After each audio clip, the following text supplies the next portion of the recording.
Praise lord. దేవాతి దేవునికి వందనాలు. ప్రభు నామమున మీ అందరికీ నా ప్రత్యేకమైన వందనాలు, శుభాలు తెలియచేస్తున్నాను.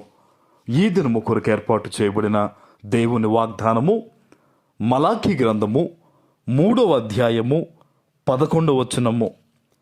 మీ పంటను తినివేయు పురుగులను నేను గద్దించెదను, అవి మీ భూపంటను నాశనము చేయవు. మీ ద్రాక్ష చెట్లు అకాల ఫలములను రాల్పక ఉండునని సైన్యములకు అధిపతియగు యెహోవా సెలవిచ్చుచున్నాడు. దేవుని నామానికి మహిమ కలుగునుగాక. ఈ ఉదయకాల సమయంలో ఈ విశ్రాంతి దినాన్న దేవుడు గొప్ప వాగ్దానాన్ని నీకు అందిస్తూ ఉన్నారు. ఆమెన్. ఆనాడు వారికున్న వ్యాపారాలు ఏంటండి?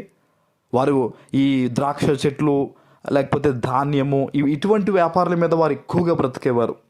ఎప్పుడైతే వారు దేవునికి విరుద్ధంగా దూరం అయిపోయారో అవన్నీ కూడా వారికి చేజారిపోయాయి. కానీ మరలా దేవుడు వారిని పిలిచి వారితో ఈ మాటలు చెప్తున్నాడు. ఇదిగో, మీరు నా నిబంధన పాటించండి, మీరు నా చిత్తానుసారంగా జీవించండి, ఇక నుంచి మీరు గొప్పగా దీవించబడతారు.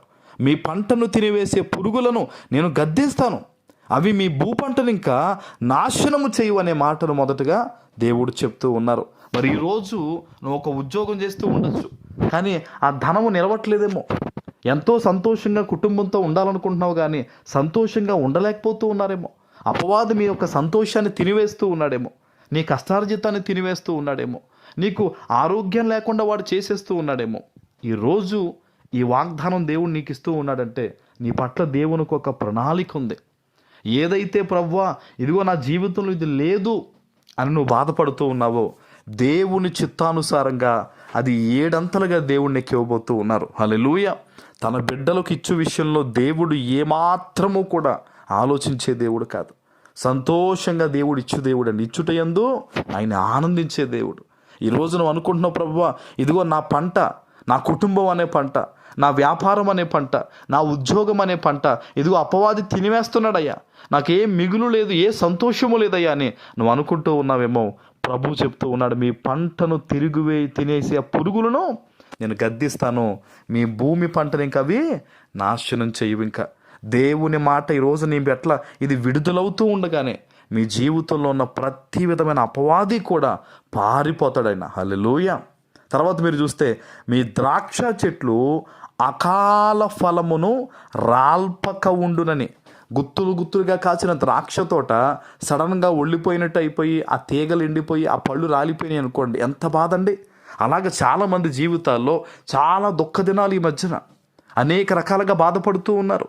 వారు చూడడానికి నిగారింపుగా వారి జీవితాలు, ఆ వ్యక్తులు, ఆ కుటుంబాలు, పరిస్థితులు కనిపిస్తున్నప్పటికీ కూడా సంతోషం లేని జీవితాలు. ఈరోజు ప్రభు చెప్తున్నాడు ఆయన బిడ్డలతో, అకాల రాలిపోవడం అనేది ఇంకా ఉండదు. ఇంకా నువ్వు గొప్ప సమృద్ధితో ఉంటావు. ఇక నుంచి నువ్వు అనేక మందికి పెట్టే స్థితినే ఉంటావు. నీ బిడ్డలను చూసి అనేక మంది నిన్ను ధన్యుడు ధన్యురాలంటారు ఇక మీద నుంచి. హల్లెలూయా. దేవుడు తన బిడ్డల విషయంలో ఇస్తున్న వాగ్దానము సాధారణమైంది కాదు. ఎందరైతే బిడ్డలు ఈరోజు ఈ వాగ్దానం ఎత్తిపెట్టి ఆకాశం వైపు చేతులెత్తి ఈ వాగ్దానమును దేవునికి తెలియజేసి మా పట్ల నెరవేర్చండి ప్రభువా అని ఎందరైతే ఈరోజు ఈ వాగ్దానం ఎత్తిపెట్టి ప్రార్థిస్తారో, ఒక సేవకునిగా చెప్తున్నాను, యేసు నామములో మీరు ఫలించబోతూ ఉన్నారు. మీ బిడ్డలు ఫలించబోతూ ఉన్నారు. మీ వ్యాపార ఉద్యోగాలు ఫలించబోతూ ఉన్నాయి. నూతన చిగురు మీ ఇంట పుట్టునుగాక. ఆమెన్. ప్రార్థన చేసుకుందాం. పరిశుద్ధుడు అయిన మా తండ్రి, ప్రేమ కలిగిన ప్రభువా, మీకు వందనాలు. ఈ ఉదయకాల సమయంలో మీరు ఇచ్చిన గొప్ప వాగ్దానము మా అందరి పట్ల నెరవేర్చి స్థిరపరచమని యేసు నామమున ప్రార్థిస్తున్నాను తండ్రి. ఆమెన్.